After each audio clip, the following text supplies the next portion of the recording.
Hey, what's up, guys? On behalf of Brian Cole and myself, Harry Campbell, we just want to welcome you all and say thanks for joining us for our webinar. We're really excited to bring you this, and I think it's going to be a lot of fun, very insightful, and hopefully we can provide you guys with a ton of value too. So this is obviously something new that we're trying, and we want to see how it goes, and we want to see what kind of feedback we get and learn from you guys just as much as we can. So, um, but yeah. Anyways, so if you guys are on there on the chat right now, you can see that there's a little chat button up in your upper left-hand corner. You can use that to chat, and we'll be able to interact with you guys, and you can interact with each other going forward. So basically, the reason why we're having this webinar, we really want to help people. We have a ton of experience. We've been driving for a while. We have a lot of combined experience. I'm a part-time driver.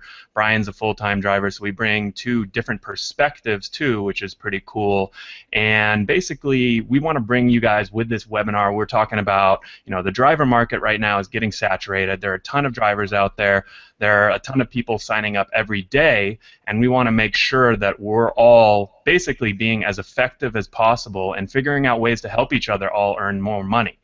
Stay tuned till the end. We're actually going to give you guys a quick little intro to our course. The video course that we just released over at MaximumRidesharingProfits.com. And then you can also, if some of you guys might realize that your name is showing up as F name, L name, so we had a little error with some of the registrants, but most of you guys should be all right.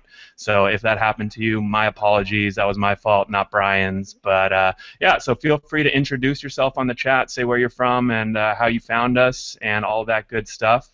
Other than that, though, for those of you guys who don't know me, my name is Harry, and real quick, I'm going to intro you guys to my partner on the course and for this webinar, Brian Cole. So, Brian, you want to tell us a little bit about yourself? Yeah, definitely. Thanks for introducing me, Harry. I really appreciate it. Seeing a lot of names in the chat that I do not know, so that's really cool. Awesome. I'm very pleased to meet all of you. Obviously, I'm Brian Cole. I live here just north of Cincinnati, Ohio, and that is also the market that I drive for Uber with. I've been an Uber driver now for the last 6 months. I started back in September. My background is a Domino's Pizza delivery driver. I did that for 18 months before deciding to drive for Uber, and I have to say that driving for Uber has been definitely a great pleasure to do. I'd say that, Cincinnati is your typical average size market. It's not a small market. It's not a big market, like New York City or Los Angeles or Chicago. It's right in the middle. It's got sports teams. There's enough going on in Cincinnati that there's always something to do, and there should be some business, on most days during the week. And that's how I got started. I wanted to develop a YouTube channel, which right now you should be seeing a link for. I have become a quote-unquote YouTube star in my space. Those of you who follow my channel already, I greatly appreciate that. If you have not followed my channel, go ahead and subscribe to my channel for more tips, strategies, and advice for all you Uber, Lyft, and other rideshare drivers. For a while, back in the fall of 2014, last year, I did 70, 80 hours a week for Uber. I was doing crazy, crazy hours, very, very crazy hours. And I wanted to do that, partially because I want to see what an Uber driver could make. And obviously I got my answer. I had 13 consecutive $1,000 weeks driving those crazy hours here in Cincinnati. So there's definitely money to be made with ride sharing, and that's why Harry and I are here. We're here to deliver the value and to help you guys out on Uber money-making strategies. Yeah, definitely. And I think one of the reasons why I decided to partner up with Brian on this course, and just in general, as you guys may be aware, he's actually a contributor on my YouTube channel. So I have a YouTube channel of my own, and one of the reasons why I got connected with Brian was because I was seeing his videos pop up all over the place. And the thing that I like about him is he brings a very different perspective. I'm driving part-time, and over in Orange County, LA, and he's a full-time driver in Cincinnati, which is pretty much the complete opposite. And I think the first time I even talked to Brian, I misspelled Cincinnati, so that's how well I know the area. But it's definitely cool to see so many people saying where they're from, and just seeing all the different places that you guys come from, because it really, regardless of what cities Uber is big in, the people that I find that I like helping the most and the people that I see over and over, which I'm sure Brian sees the same, are from all over the country. You have markets big and small, and that's really the point of this webinar and our course in general. We really want to be able to give tips and give strategies and tactics that are going to apply to everyone. So for those of you guys who don't know, you might be wondering who I am. My name's Harry Campbell. I am the Rideshare guy. I run a blog and podcast for drivers that basically helps empower you guys, helps empower drivers by teaching you to learn how to earn more income, how to explain, taxes, insurance, all the strategies along those lines. And I actually do this full time now. So I used to be an engineer. And I started driving on the side, and then I started blogging about it. And while I'm not a full-time Uber or Lyft driver right now, I'm still a part-time Uber or Lyft driver. I am a full-time, I guess you would say, blogger and writer, and working on developing some products. So for me, it's been a big step, a big leap to basically leave my job, and that's what I'm doing now full-time, is basically figuring out ways to help empower drivers. So you guys know that I'm serious about this, and I'm really serious about helping drivers, because selfishly, it feels good to help other people, and people seem to be enjoying my content, and that's one of the reasons why we wanted to bring you guys on this webinar tonight. So if you guys have ever been to my site, it's over at the rideshareguide.com. I've got a podcast, articles, YouTube, and basically just all the different methods that you can go and check me out. So my offer will be coming up on the site. If you haven't been to my site, I definitely recommend that you go and check it out. It's definitely cool to see. I'm starting to see a lot of names come up in the chat right now, so I'm not going to be able to give a shout out to everyone, but it's definitely cool to see a lot of you guys pop on. And we're at 100 attendees right now, which is really awesome, because for me, I figured that there would be some interest in this webinar, but I also was a little nervous because I've never done something like this before, and I just wanted to see, hey, are people going to be interested in what we have to say? And obviously we haven't gotten into the meat of the webinar yet, but I'm definitely excited to give you guys all of our tips and tell you a little bit more about what we've learned and see how we can help you. So the reason why we decided to do this whole webinar is basically because, if you guys haven't realized this yet, the market is getting saturated, right? The market for Uber is, especially Uber and Lyft, I mean, there's more drivers coming on every day. And the thing about it is a lot of new drivers are coming on, and a lot of older drivers don't realize that for the same reasons that you started, for the same reasons that you joined Uber, whether it's the flexibility or the money or any of those reasons that made you sign up, are the same reasons that a lot of other drivers are signing up. And because of a lot of other drivers, you want to take that into consideration and say, hey, now, are you going to be the type of driver that embraces competition, or say, hey, how do I outwork? How do I be smarter? And you guys know that my big saying is work smarter, not harder. So hopefully you guys haven't gotten tired of that saying, but I think it's just so apparent. Because there are things that, I love driving, but there are things that I would rather be doing. I would rather be hanging out with my wife when she's not busy with med school. I would rather be hanging with my friends. So I know Brian can speak to that too. I'm sure that he has stuff he'd rather be doing. Brian, what do you think? Oh yeah, definitely. And Uber's a great place to even leverage an opportunity, the flexibility that Uber offers to all of its drivers. By being able to log in and out whenever we want to is such a wonderful thing. Yeah, definitely. And I think that's why you're seeing such a big influx of drivers right now. So Uber released this study in December, right? I'm sure if you guys are following my news roundup, I covered it extensively and on my Facebook page, and I think Brian may have even done a video. But basically in this study, they said as of December, there are 160,000 Uber drivers. This is just Uber, right? We're not even talking Lyft. 40,000 of which signed up in December. So I know we're not on here to do a lot of math, but that's what? 25%, right?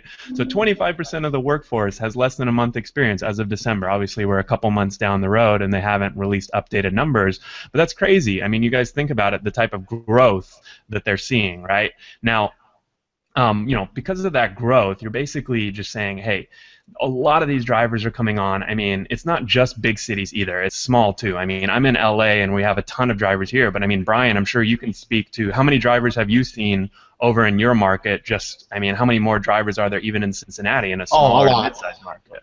Yeah. Oh, a lot more, definitely. I'd say probably, I mean, they don't give numbers specifically here in our market, but I'd say there's probably at least another 3, 4, 500 drivers since I first started back in September, at hmm least. Yeah, and I mean, so the whole point of this webinar and our course in general is the fact that you have to realize that people are going to be signing up. There's always going to be people willing to work for less, and there's always going to be people joining this job because, I mean, let's face it, the flexibility is unmatched. I mean, I took a whole month off when I went on my honeymoon, as my podcast listeners will know, and I didn't work for a whole month straight. I came right back and worked July 4th weekend and, made a killing. So that flexibility is really what attracts a lot of people. And, you're starting to see Uber and even Lyft to some degree starting to spread out into big cities. Obviously, they're in the big cities, but small ones too. So I can see on the chat that we have tons of people from all over. Let's see, I can just name off a couple. We got San Luis Obispo, right near me, Miami, Florida, and Chicago, and just everywhere. So feel free to let us know where you guys are on the chat. That'll definitely help us going forward. And we're trying to tailor this webinar and our course in general. We're not going to be able to give you city-specific information like what sports teams are great for you, but we are able to help with the more general and information that you'll be able to apply pretty much everywhere. So with that, we're going to kind of get into things and basically just talk about one of the biggest things right now that I see as a way to earn more money is driving for multiple services. Now, as you guys know, I'm a huge proponent of driving for Uber, Lyft, whatever other services will suit you, because at the end of the day, we know that these companies aren't looking out for your best interests. They want Uber's number one goal is reliability. They want a ride available the second that a passenger requests. And so with that being said, they really care the most about how many drivers can they get on the platform. Now, at times, demand is going to vary between apps, right? Uber, Lyft, and Sidecar. And I mean, it obviously is different in every city, but when demand varies, you want to be able to take advantage of those variations. I mean, I know I've had a ton of success driving for Uber and Lyft, and while I definitely make more with Uber, since I am in a bigger market, there are a lot of options with Lyft. Brian, what do you think about driving Uber versus Lyft and that whole dynamic? Yeah, definitely. As Harry said, and I'll echo this again, Uber is going to be more busy in most markets than Lyft or any other competitor that's in town. Now, here in Cincinnati, we have Uber and Lyft. And if you have the opportunity to drive for both, do it. I would highly recommend doing this because during the busy times, like during the bar rushes, at 1, 2, 3 in the morning, you may be able to get away with driving for one service. Being able to stick with Uber, stick with Lyft, stick with whatever you want to. But what about the times where it's not as busy? We all wish it could stay as busy during the bar rush around the clock, right? But that's just not the reality. So you need to be driving for more than one service if you want to make the most out of doing ride sharing. So I started doing Uber in September, and I got approved for Lyft 6 weeks later. And once I got approved for Lyft, I saw that I was staying a lot busier here in Cincinnati. I was not having to go to one of my favorite places to go, camp out and wait for a ride, because that's not going to do you any good. The less time that you can spend actually, camping out, the better, because your time is money, and if you're just camping out waiting for a ride, you're not going to make anything, and that defeats the whole purpose. So you want to keep your hourly rates high, and it's very important that if you're definitely able to, drive from more than one service. Yeah, definitely. And I mean, I see some comments coming in right now, and David is saying that on Lyft, for whatever reason, on UK campus is going to be more busy. And you have all of these little different things that really speak to recognizing certain patterns and figuring out, what times can I take advantage of a certain situation. So it's really just all about leveraging these services as opposed to them kind of taking advantage of you. And I mean, I know that I've had someone on my podcast before, and we talked about doing Uber at night. He didn't want to sign up for Lyft, and I told him, hey, you know what? even if you're staying busy with Uber, there are still reasons why you would want to sign up with Lyft or why you would want to sign up with Sidecar. And he couldn't think of one. And I said, well, luckily I have kind of like a crystal ball into the future, and I can tell you that a lot of times you'll come up, maybe you're having issues with your Uber app, or maybe for whatever reason you can't get logged in or the app won't update. Now if you are only driving for Uber, you've just eliminated your chances of making money for that night or until Uber's customer service gets back to you. And as Brian's channel and my site will tell you, I think one of the main reasons why his channel and my site have been so popular is because we do a good job of explaining everything that Uber's customer service and Uber in general doesn't.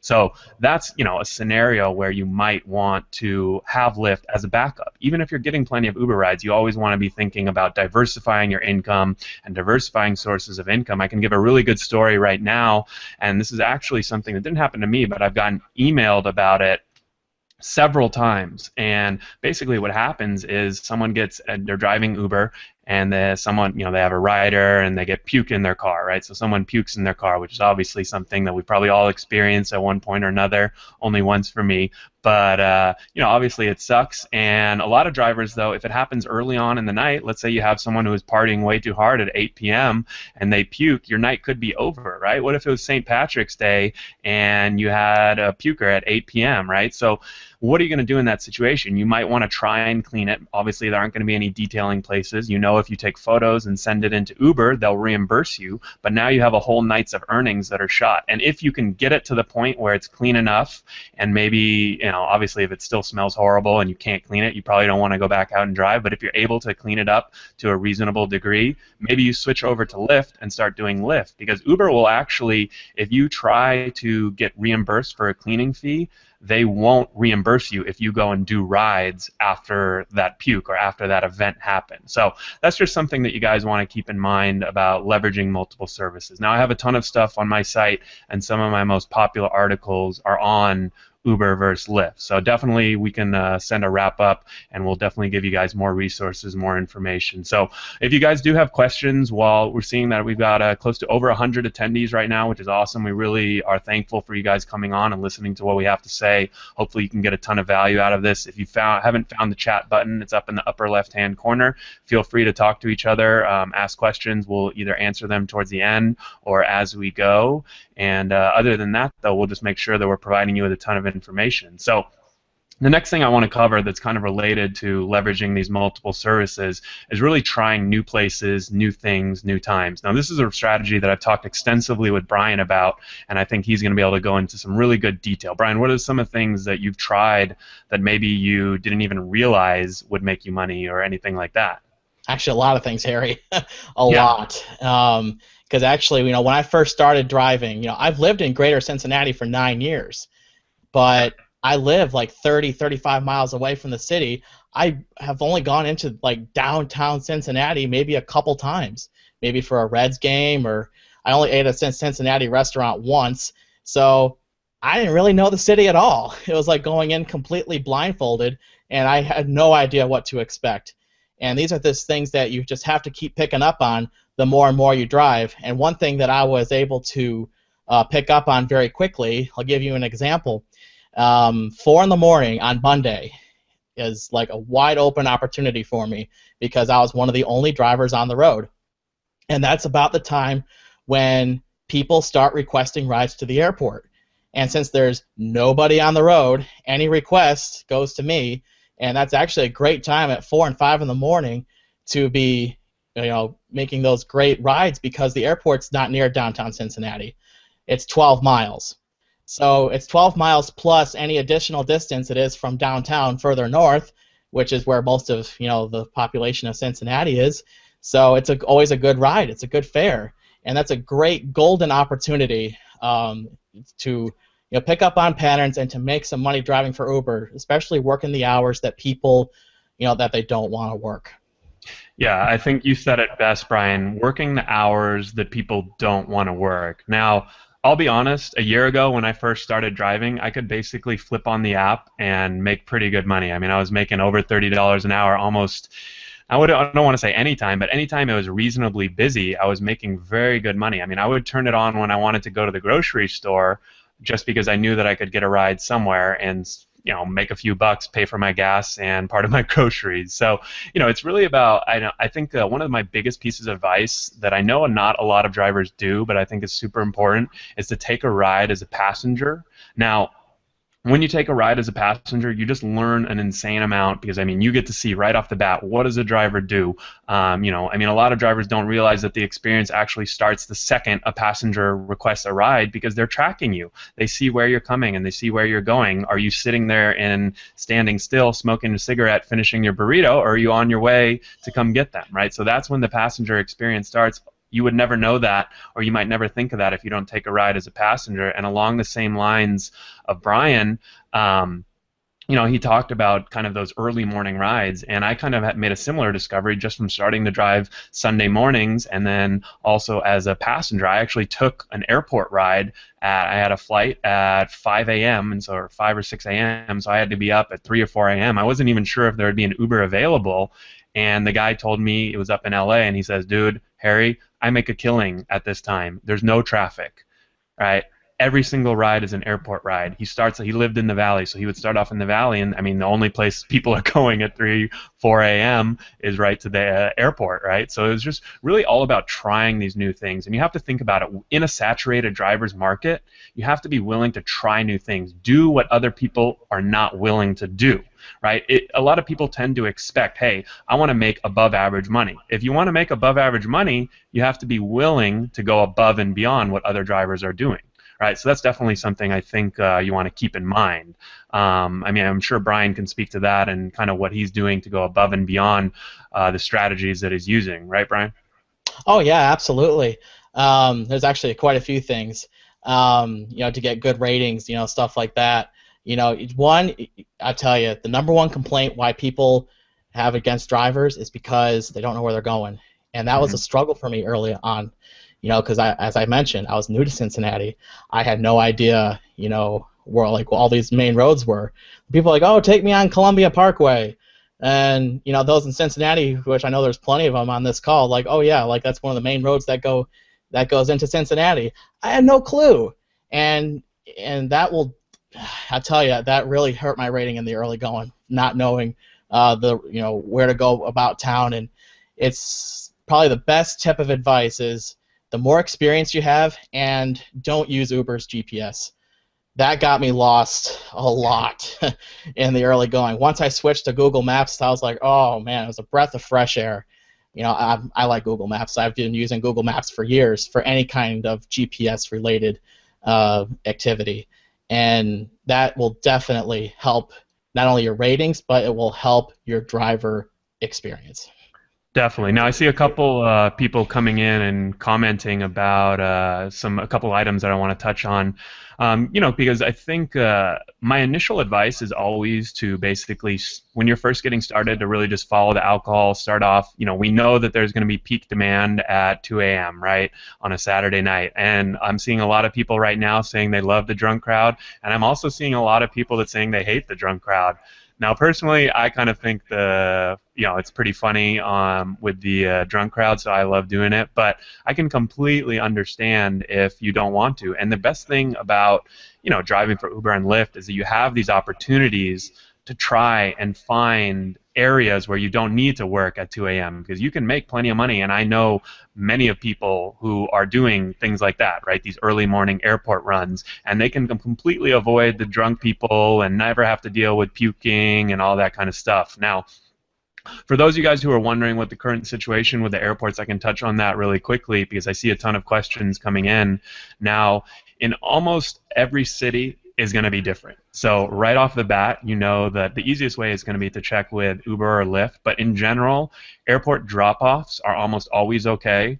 You need to make sure that you're wearing your trade dress, and the pickups are the problem, right? In a lot of cities, they have legislation in place where it's being worked out, and the pickups are very profitable too. So for you guys, you aren't allowed to pick up right now at most airports. The legislation is in the works, but you got to keep that in mind that the pickups are a problem, and really it's all about those drop-offs for now. And we'll start to see a little shift. I know Brian has done some really cool things. Brian, how do you handle these airport situations? Yeah, definitely. Here in Cincinnati, we are allowed to drop off, but we cannot pick up. That's as Harry said, that's kind of the generic rule for that. But at the same time, I capitalize on airport drop-offs because those are the best kinds of rides in Cincinnati to do. Those are generally the ones with the highest fares and generally with the better clientele. Notice that almost all of my airport rides have been very friendly people. I'm able to talk to them. I've actually had some very awesome conversations with people going to the airport. Now, what to do after the airport, because I've mentioned that Cincinnati is 12 miles away from the airport. I would, obviously, you have to get off airport property. You cannot stay. Now, I could go back to the city. Sometimes I do. It depends on the time of day and depends what's going on. But at the same time, I'll usually shut my phone off, get back on the highway, start heading back towards the city. I might not have to go all the way back because usually northern Kentucky, there's enough demand I can pick up a ride somewhere in there that will bring me back to the city. But if not, I would definitely head back towards downtown Cincinnati.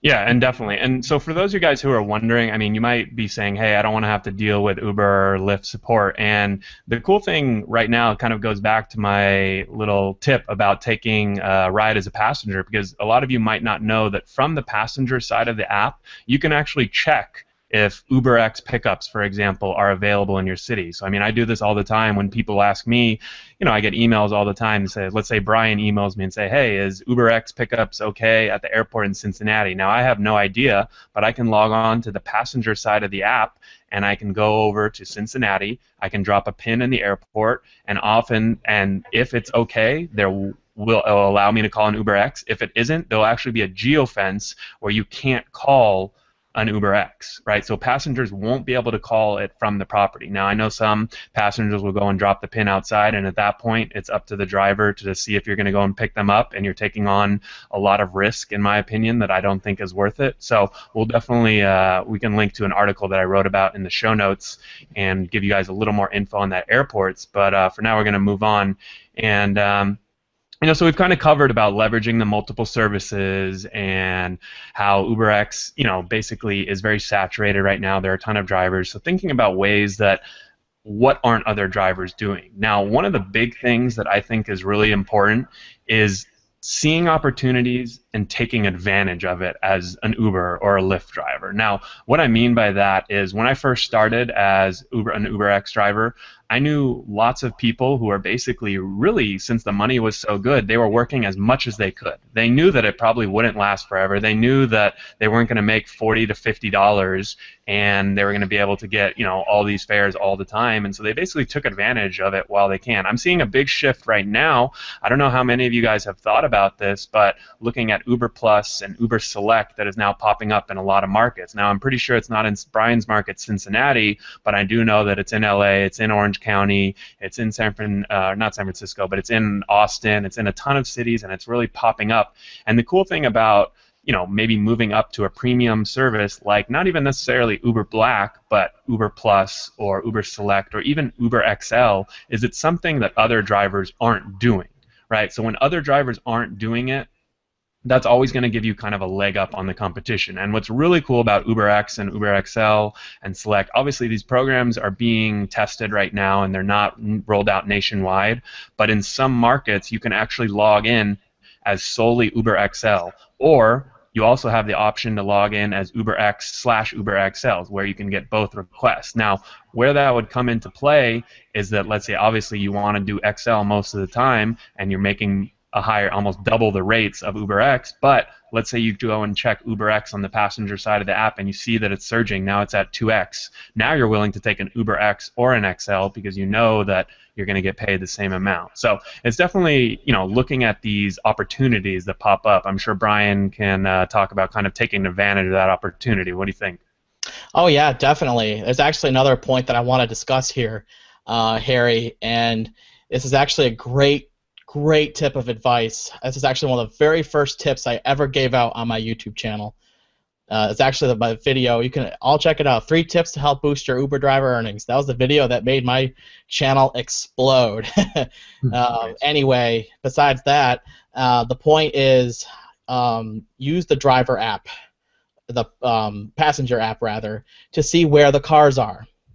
And there's situations where I would go away from the cars, and then there's situations that I would go towards the cars. Because in a saturated market, you're probably going to encounter a lot of nearby cars that are competing with you nearby. And of course, it all works on a radius, and if there's all these cars around you, you have to be in that particular spot at the right time to get the pickup. And if you don't, you're out of luck. And this is where it's very, very important for you to look at the passenger app. If you don't have the passenger app, you can download it right off the iTunes or the iOS store or the Google Play store on Android. And I still do this 6 months later. I look it up. See if there's cars. Oh, I see a lot of cars near me. And then I look at another spot. Oh, there's not so many cars here, but this is a place where I would probably most likely get a ride. Where do you think I'm going to head? Do you think I'm going to really wait there 10, 15, 20 minutes and see, oh, let's see if all these cars clear out? Or try to find the opening and go there, and then bam, you get a ride. And I've been using that tactic very, very successfully now for the last pretty much since I started driving. I figured that out almost right away. And then another situation that I would drive towards the car is sporting events, concerts, big events that have a lot of people in one spot. And then say, like, take a baseball game. A lot of games get out around 10 o'clock or so at night if it's a night game. And right around 10 o'clock, if you hang right out by the Great American Ballpark, which is where the Reds play, you're probably going to get a ride because all those people are coming out of the stadium, the arena, at the same time, and they're going to be requesting rides like bam, bam, bam, bam, bam. Everyone's going to get taken really quick. I witnessed this all the times for not Reds games yet because they haven't started yet, but definitely Bengals games, the football team here in Cincinnati. Like the stadium lets out, boom, everybody's requesting rides. And you can be right by the stadium where all the cars are. So it's important to know when to drive towards the cars and then when not to drive towards the cars. And those are the situations that I would use those in. Yeah, definitely. And I mean, I think especially because when you see now that Uber is really popping up in a lot of these markets and there are teams and events going on. I mean, I know that Uber and Lyft actually make it pretty easy as far as staying on top of the events, and I know that Brian checks these, as do I, but basically Uber and Lyft are sending out almost weekly driver digests at this point, and I mean, I've spoken with the communications people at Lyft, and that's something that they're really do a good job of. Is Lyft, I think, does it almost every week, and Uber does the same thing for every city, and they basically tell you when the big events are, and I can guarantee you that not everyone is going to read those, not everyone is aware, and so in big cities like LA, for example, there's going to be tons of events, there's going to be tons of things going on. In other cities, smaller markets, there's not as much, so you really have to see when these things are going on, when these events are going on, and know also how to work them smartly. I mean, I did a whole podcast on how I drove during July 4th. Now, I'm going to give you guys a quick story. I didn't just go out and drive. I mean, every single ride I did was over 3.0 surge. So no matter what, no matter how bad or how good of a driver, I'm going to be making pretty good money. But the thing that I did that was really unique that I actually did a whole podcast on was basically I looked ahead of time and figured out how's the traffic going to be, and I checked on my Google Maps and said, hey, I see that everyone is going down this one road down to the beach. And so what I did was every single passenger obviously wanted to go to the beach, so I took them I made sure that it was okay with them, but I took them the back way, and I made sure to say, hey, I've done a few rides and I keep getting stuck in traffic. I want to make sure that I get you guys there. You're going to have to maybe walk a few minutes further, but you'll be able to get there. There won't be any traffic. You won't be sitting there. And so what I did was basically just shuttle people back and forth along that back way, and I was able to avoid traffic, and I worked 4 or 5 hours, averaging close to $50, $60 an hour on July 4th, which was my best weekend ever as an Uber driver. So there's definitely a lot of cool things that you'll discover through experience, and I know that Brian has done a ton of this stuff, so that's definitely some good tips as far as checking the app and really operating in those times where things are busy and big events. You're going to make a lot of money. So that's really what this whole webinar and what our course in general is all about. We really want to teach you guys ways about earning more income and help you guys think about the things that you haven't thought about, right? Because there are a lot of people out there that basically, they go out there, they flip on the app, they do their thing, and they drive. I can tell you guys that the last 20 or 30 Uber rides I've taken, not one single person has heard of my site, which makes me feel sad because now I know that none of them are following any of my tips. So, you guys might be worried that other drivers are getting this info, but I can guarantee you there's so many drivers out there that aren't doing these tips. It really, the thing I like most about, and Brian I know can talk about this too, but it really rewards people who are willing to go above and beyond. I mean, Brian, what do you do to go above and beyond and really kind of take your ride sharing to the next level? Yeah, that's the whole point of starting my YouTube channel, Mm-hmm. was to, well, at first, actually, what's kind of funny is my YouTube channel turned out to be something completely different than what I had intended it for it to be. I started my channel actually as a case study, and I was going to say, well, let's just see, Uber says I can make this much money in Cincinnati, and what can the average driver who wants to work their butt off for so many hours, well, what can they make here? What can they do? I mean, what are the numbers? Let's get some math here. And that's how my channel started. A few case studies, really didn't quite catch on, and then I made that video on 3 tips to help boost your Uber driver earnings that I just mentioned a couple minutes ago, and that's where things changed. That was the major turning point, because that video just took off completely on its own, and that video still gets like 100 to 200 hits a day, and I don't even touch it. I mean, that's. But here's the point. I mean, it's not to say how popular my video is. The point I'm trying to make is that video was a video in which I gave help, I gave advice to Uber drivers, and then I could see the comments coming in, people saying, "Oh, Brian, this is a great video, blah blah blah," stuff like this is so helpful. I can use these tips. Thank you so much. And I realized that was so much more useful than just creating income case studies, and that's where I'm like, you know what, I'm going to dedicate my channel now to, making more videos on helpful tips, strategies, and advice. And Harry, I think you have something else you want to add on to what I just said? Yeah, I mean, that's the thing that, I mean, selfishly, I run my site and do my podcast and everything because when I tell people and when I teach people, it makes me a better driver, right? When people are asking me questions and saying, hey, how did you do this or how did you do that? It makes me think about it really in depth, and then I have to go out there and really invest in myself. And I mean, that's kind of my target audience, right? I'm sure you guys have seen that there are a lot of forums. I'm not going to name any names, but there are a lot of Facebook groups. I'm not going to name any names, right? There's not a whole lot of people out there that are in the same mindset as Brian and I and all the drivers and the community that we've cultivated, who they say, hey, I like doing this. I'm going to make this work for me. And if I can't, I'm gonna move on, right? And I think that I'm still able to make this work. And there's a ton of, basically the audience that we're trying to market to, we're going to be investing, where we want people who are going to be investing in their career, right? We want people who are willing to go out there, watch videos, read articles, and take their rideshare driving to the next level, which sounds kind of cheesy, right? But you really have to. You're not going to be able to just flip on the app and kind of, just move from there. So for those of you guys who are watching the webinar right now, if you haven't discovered the chat function, it's up in the upper left-hand corner. We got a bunch of people on there right now. Quick shout-outs. Let's see. We got Andrew chatting, Frank, Scott, Hugo, everyone, right? So really appreciate you guys all joining. If you have any questions, start asking away. We're going to keep talking, and we'll answer a couple of the we're not going to be able to get to every question, but we'll definitely try to do our best to answer a few questions. And if not, worst case scenario, when we send out our wrap-up email tomorrow, we'll be able to direct you to the answers of a lot of these questions that you guys are having right now. Because to be honest, I'm seeing a lot of questions that I've answered a million times.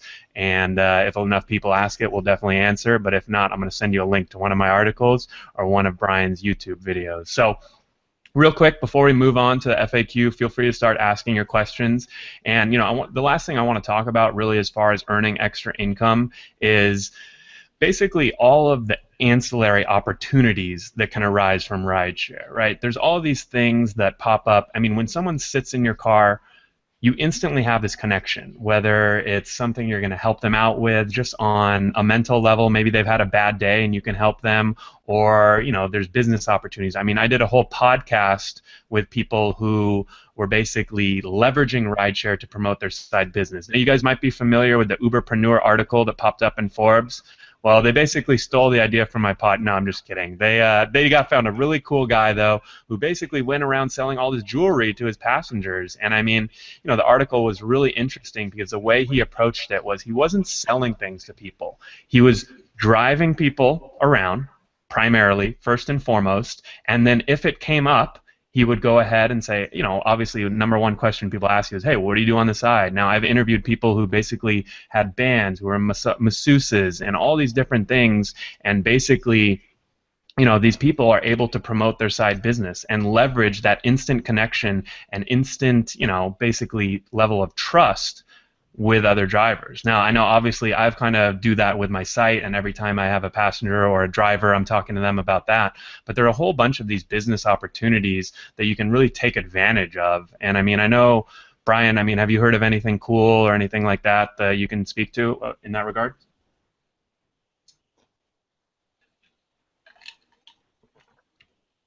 Brian, can you hear me? Well, anyway, so we still have some questions coming in, and so for those of you guys who are wondering if the webinar will be accessible later, the webinar is definitely, we're going to put this, we'll send out an email tomorrow. Once we get the webinar processed and everything, we'll send it out to everyone, and then you can basically, we're also going to include a bunch of links. So this is good because I'm glad we have you guys chatting here. You guys are reminding me to include all these good links, and we'll definitely be able to send you some. Yeah, actually, so Frank, you just mentioned a really good point, real estate. So I've actually met a few realtors who are basically promoting their, the fact that they're a realtor, and so when they go out, and it's just such an easy way to network. And I mean, even if it's not a business opportunity, it's still the network opportunity that arises from it. So we lost Brian for a second there, but he's back now. Yeah, so I'm back. All right, awesome. Keep on coming in with the questions. I think we'll go through and answer. Yeah, Harry, I can add a point here if you'd like. Okay, I yeah, actually want to. Yeah, I actually made a video on this on my channel, how to leverage Uber into new opportunities. And it does include a lot of things that Harry just said. But for instance, I've heard some situations where people, they're unemployed and they're driving for Uber in the meantime between jobs. And if you work during the right times of day, for instance, taking a lot of business clientele or taking the kinds of people who would make a great connection to, maybe they're your future employer, or maybe they know somebody who could be your future employer. Isn't that a great opportunity? Like, oh wow, I just met this really cool person that I might be able to get a job with. Because I've had so many interesting people in my car. I've taken multi-millionaires in my car. I took a group of 3 guys who sold their business in northern Kentucky for $45 million. Yeah, they use UberX here in Cincinnati. It was actually really cool meeting them. And even though I talked to them about their business and stuff, their line of work really wasn't anything that I wanted to do. But there was something that I did want to ask them because they were successful people, and I got to drop this guy off at his house, which was a multi-million-dollar house. It was very beautiful, and I asked him, what are your keys to success? What did you have to go through, to get to where you are now? What's your advice? I'd love to hear it. And he kind of shared his story a little bit. As most successful people, it's not easy. It's a huge, long struggle, a lot of heartache before anything happens in your business. And it's just during those times that you really just have to, stick it out and pull through and just keep going. You have to have a clear vision in your mind before, you execute on taking actions towards meeting your goals. So even on rides like that, it's like, wow, I really got a lot out of that ride. And I wasn't quite expecting that, when you pick up passengers. It's pretty cool networking with people. Yeah, that's awesome. And I'm seeing a ton of comments come in right now just about the networking and business opportunities that come about. And as you guys have probably realized, yeah, I mean, it doesn't cost you anything to network, or it doesn't cost you anything to promote your business or even promote yourself, right, if the topic comes up. I mean, there's a ton of stuff out there. I can share a really cool story about a guy who I met in San Francisco who was leveraging the same thing. And basically, all right, so you guys are all asking if Brian's single. He is, by the way. In case any ladies are wondering, I'm married, sorry. Have to. Yeah, Harry's off the market. But yeah. Anyways, back to the issue at hand. So I talked to this driver who is basically doing a startup, right? And he's driving around San Francisco, UberX. He does this for fun and he likes the networking and the business opportunities, but he's not out there promoting his business. And he says, hey, he ended up actually recruiting an engineer to come join his startup. He ended up talking to someone, and he said, "Hey, I'm a startup guy, right? Just telling him about what he does." And he says, "Oh, I'm looking for someone to join me." And I mean, so that was really cool. And then he actually ended up that same driver ended up taking someone from Google Ventures, which is Google's venture capital arm, and he actually ended up being able to pitch. He ended up being able to pitch his company to Google Ventures, which was a really cool story. So there's all these opportunities, and basically you guys have probably realized it, but I just want to make sure that you're taking advantage of it, right? So I see a couple examples coming in of people own Shalon says that he owns a magazine and gives writers copies only when they ask to have one, though. That's great. I mean, you can put it just right. You can have like a nice plastic little display and put it on the seat so that they can just take it as they go.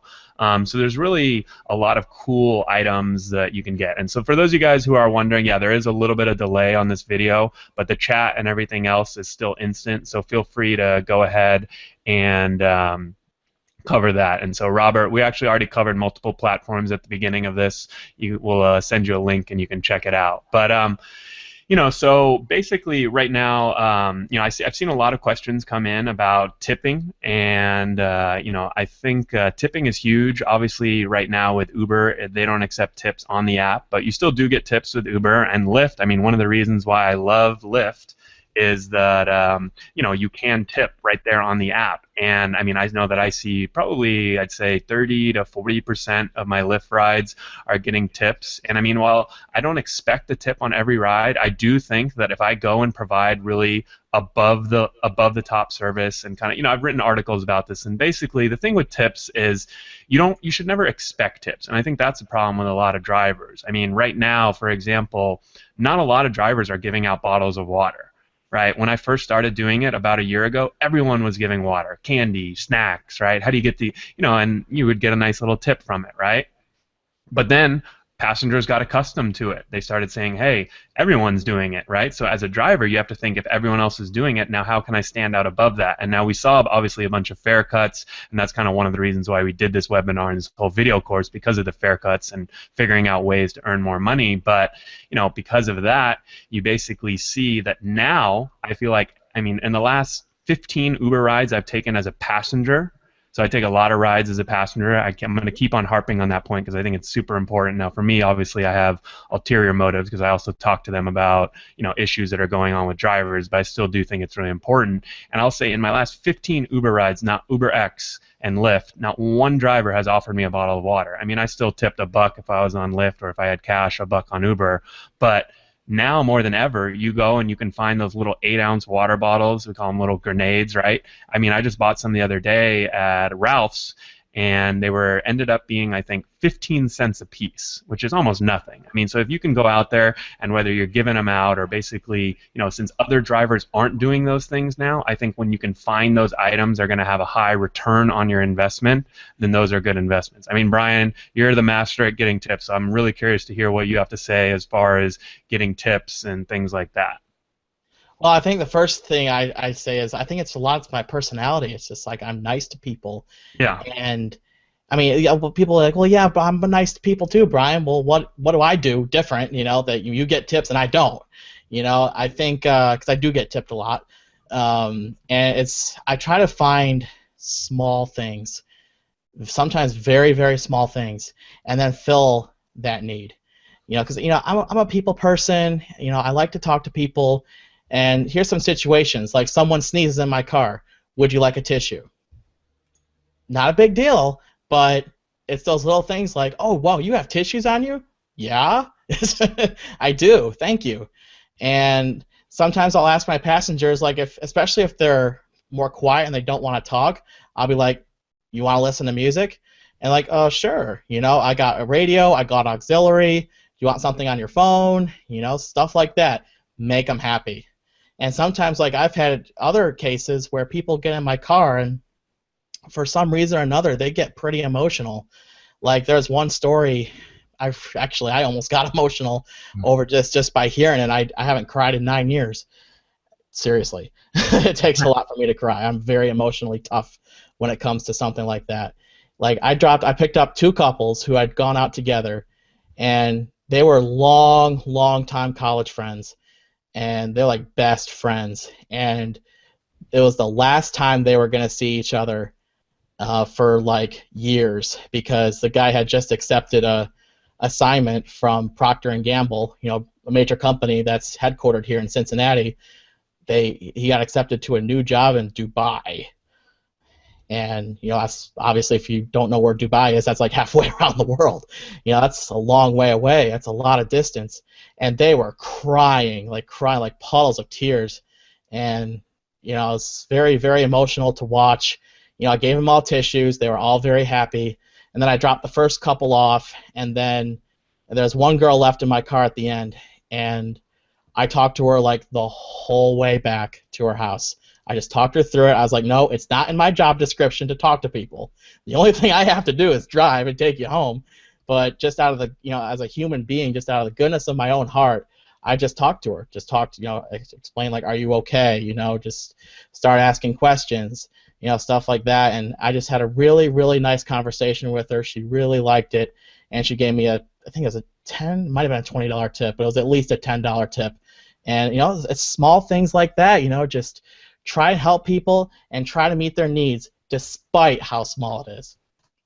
Definitely. And I mean, I think that's the biggest thing. A lot of these things can be really little things. They don't have to be huge things. Like a lot of you are mentioning, hey, I've never given out water, I've never given out candy or mints, and I still have a 5.0 rating. And that can be completely fine too, but it is about doing the little things, and it is about, like Brian said, just these little things. For example, I know one, and I just saw someone mention in the chat too, that I really like providing things that you can invest in, and then they pay dividends for long term. Like, for example, something as simple as an aux cable. You pay whatever, $5 for it one time, and then anytime a passenger says, hey, can I play my music?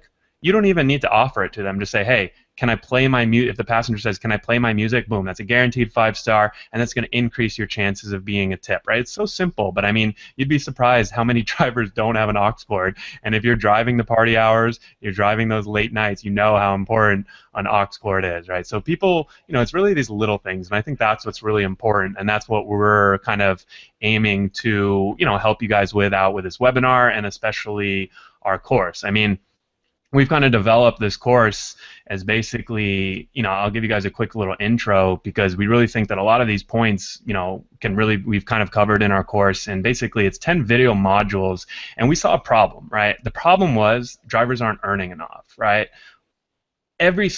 I'm lucky because I feel like I have all these insights, right, from what articles are people looking at on my site, what are they asking me about. I know what you guys care about, and whether you like to admit it or not, money is huge, right? That's why we base our whole course around earning more income, right? All of my top articles, all of my top podcasts all have something to do with earning income, how to make more money, right? And so that's the problem we saw. Drivers aren't making enough, right? And if you are making good money, you want to know how to make more, because that's what a good business person, and that's what a good entrepreneur, and whether you guys realize it or not, you guys are all business owners now that you're drivers, and you got to figure out, how do you reduce your costs, how do you increase your earnings, right? So that's really the need that we saw, and that's what we tried to address with our course. I mean, we're going to give you guys a quick little intro to our course. I think we kind of covered all the points that we wanted to in our webinar. We definitely appreciate all the questions.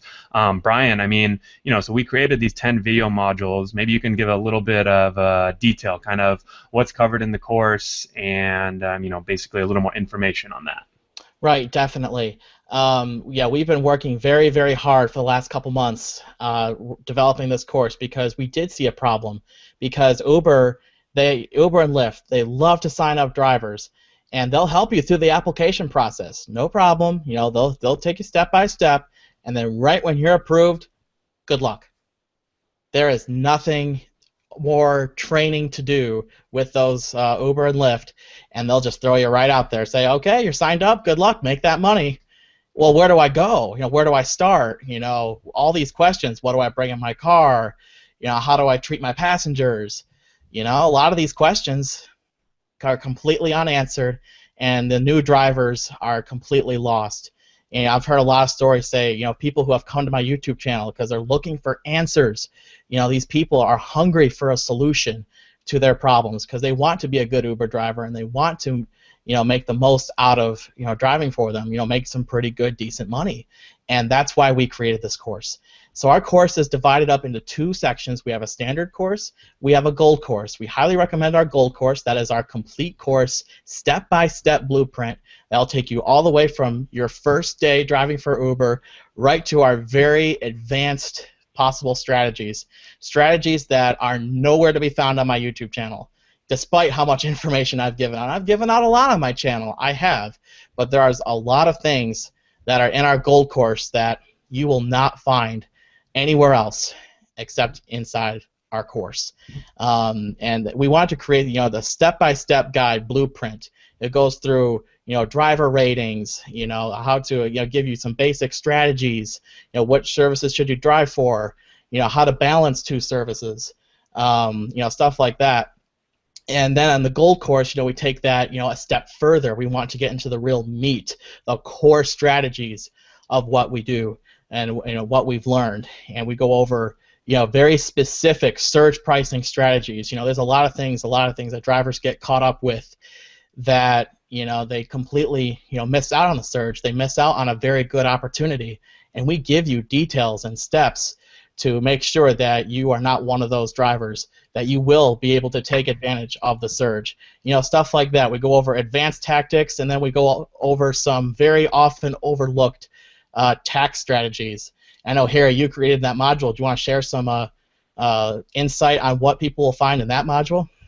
Yeah, I mean, definitely. So it's a ton of, basically the whole course is revolved around figuring out, ways that you're going to, all of these things that we cover are really going to lead to earning more income. Because, I mean, we saw that there was this need and, that basically drivers are looking at, they want to maximize their profits, basically. That's why we named the course Maximizing Rideshare Profits. So, I mean, I know a couple of you in here have already actually taken the course. Andrew is commenting right now on the course, and definitely appreciate Andrew was one of the first people. Yeah, Andrew was one of the first people to purchase this course and, start giving us feedback. So, I mean, I think, basically the thing that you guys really want to consider is how this course is going to benefit you. The people we want to, market to, and the people that we want to work with are basically people who are willing to invest in their career and who see this as an opportunity to better themselves. Now, if you're expecting to kind of come on and we're going to be like, hey, we're going to lay this out, boom, boom, boom, you go out and drive tomorrow, you're going to double your profits, that's not going to happen, right? I mean, there isn't a magic solution, right? It's really all about kind of working harder. I mean, figuring out ways to work smarter, not harder, and figuring out these tips and tricks. And I mean, the cool thing about why I love working with Brian is because we really have these different, different perspectives. Brian's a full-time driver. I'm a part-time driver. But I mean, between the two of us, we have years of driving experience, which in rideshare years is like dog years. So we might as well be like 15 years old each, right? But so we have all these years of experience, and the thing that comes with that experience is talking to drivers. I mean, obviously through my site and the videos that Brian has created, in addition to our driving experience, we've interviewed hundreds of drivers, and we've really figured out what they're doing a good job of, what they're doing a poor job of, right? And so those are the things that basically, you guys might not be out there thinking about. And we're trying to cover all of the things that you guys don't think about on a daily basis, right? So that's kind of why we developed this course. And I mean, we worked pretty hard on it. We covered, we'll send you guys to the offer, and you can definitely check it out. But as far as what's in it, we have basically our standard course, right? And it's going to be 5 video modules, and we have our gold course, 5 video modules. Now, you might be wondering which course is for me. Now, the standard course is really basically the building blocks, the fundamentals, and we really cover everything. We really cover exactly what you need, what information you need to get started as a driver. But the thing that, I like to joke about is, since we've getting feedback from a lot of these people, a lot of people are saying, hey, man, I completely forgot about a lot of this stuff, and I completely forgot about what's involved when you're first getting started, and kind of going back and really solidifying. It might sound kind of silly, but I mean, I can give you guys the perfect example. Every year when I was used to play volleyball in college, every single year, if for the first 2 weeks of the season, we would go in and we'd work on only the fundamentals, and it was so boring and so monotonous and so repetitive, but we had to do it because we all knew that it was really important to our success. So there's definitely a standard course for new drivers. You guys are going to love it. You guys are going to get started, get going right off the bat. You're going to be able to drive, after you watch these videos. All the videos are 10 to 20 minutes. You guys can go and check them out. They're really quick, but the real meat of the course, which I know we devoted a lot of time to, is basically the gold course. And now the gold course is where we really break down the more advanced strategies that Brian mentioned as far as finding surge and figuring out taxes. And we basically have modules there for advanced drivers. You definitely, if you're a new driver, you'll need to go through the standard one. And if you buy the gold course, it actually comes with the standard course. So it's really kind of tough tackling the tough situations and basically figuring out ways that you can go and really maximize your profits. I know, Brian, you're pretty excited about that gold course. What do you think? What kind of value are people going to get out of that? They're going to get a lot of value out of it. We've put a lot more of our time into creating the gold course. So the videos are longer. There's more strategies. It's a lot more laid out than the standard course. So the standard course is definitely laid out, but we wanted to give our very, very best on that. We've had a couple questions come in about the course. First, how long is the course total? It's about 2 to 3 hours long, and the price point right now tonight for the gold course, which does include the standard course, is $97. We put the offer up. You should be seeing it on the right side of your screen if you have not already. So you definitely want to take advantage of that tonight, and this is the blueprint that will help you, guide you step by step into the whole process of starting out driving for Uber and giving you some tips, strategies, and advice to go moving forward, and then finally our deep strategies on how we absolutely make the most out of driving for Uber. Yeah, definitely. Guys, so, we're kind of coming to a close on this webinar now, and we really want to thank you. I mean, I had a ton of fun, and obviously the whole point of this webinar was really to give you guys some ways to maximize your income. I mean, we're really looking at ways to help you and basically figure out, ways that you can really go out there and learn and figure out ways that you can do a better job and earn more income, do what other drivers aren't doing. So hopefully you guys got a lot out of us. You got a lot out of each other. I think kind of bringing together a bunch of people with similar and like-minded views is really important too. So this was obviously our first webinar. We definitely wanted to, all right, Chuck says he's going for the gold. Chuck, I already like you. Yes. Send me an email. I'll send you a Rideshare guy hat. Nice. But yeah, so these are kind of the things that we're really covering. We're really psyched about going forward, that we're really going to be covering this in more in depth. And I mean, honestly, I'm really happy with the response we get for this webinar, and we'll figure out going forward what what kind of feedback we're getting, what you guys want to be covered, and what you want to see going forward in these webinars. Because I think we're definitely going to be doing some more going forward. Obviously, we have a ton of information in the course, and for you guys who are wondering, if you do go and buy that course right now, you will get instant access to it. You'll get a login. You'll have as much time as you want to check out the videos, and we'll redirect you. You can check out the offer. It has a sales page. So at the end of the webinar, basically, we're going to redirect you to the course for more info, and you'll be able to go to that page. You'll be able to see exactly what we covered in the point. We did a ton of work. To be honest, in addition to the course, we did a ton of work explaining what's in the course and basically telling you guys, hey, we're going to cover these points. So you'll know exactly what you're getting. And in that gold course, I think there's a ton of information. I mean, I give out a ton of information, as you guys know. I see a couple people commenting, hey, Harry gives out a ton of stuff on his site for free, which is 100% true.